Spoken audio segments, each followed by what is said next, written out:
If you're new to photography, you probably got a kit lens when you bought your camera. Now, a kit lens is a great place to start, but they're not the sharpest of lenses.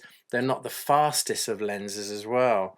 And they're a bit cheap and plasticky and they can break easy.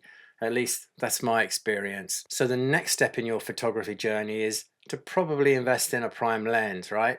Something that's going to give you sharper images, more clarity, something that you can bang around a little bit more when you travel, something that's going to give you shallower depth of field too, which is always a nice thing. So where'd you start?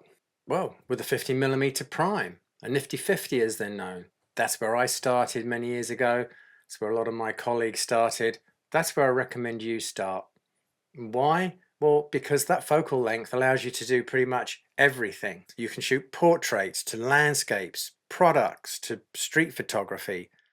It's good because it has a natural field of view, which mimics how we see the world. There's no compression that you get with telephoto lenses, and there's no distortion, which is something you get with wide-angle lenses. You can capture everything in a true-to-life way, and that's a good place to start. For travel and street photography, everything looks real, not exaggerated. And if you want to shoot candid photos, it's less intimidating than a 35mm or 28mm. You're a little bit further away from your subject.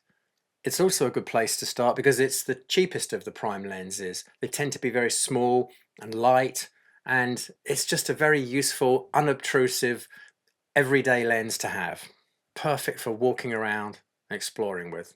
They're commonly available in f1.8 or f1.4, which means they let in a lot of light, so you can do handheld photography in low light situations long after that kit lens became useless. When I started college and spent 2 years studying photography, I bought this little used Nikon with this 50mm prime, and it was all I had for the whole duration of the course. It's what I learned photography with.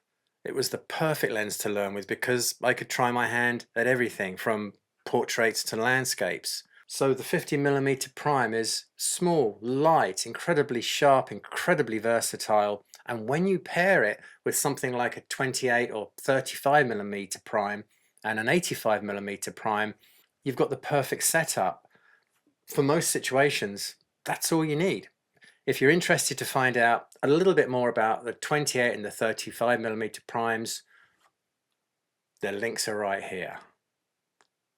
Thanks for watching.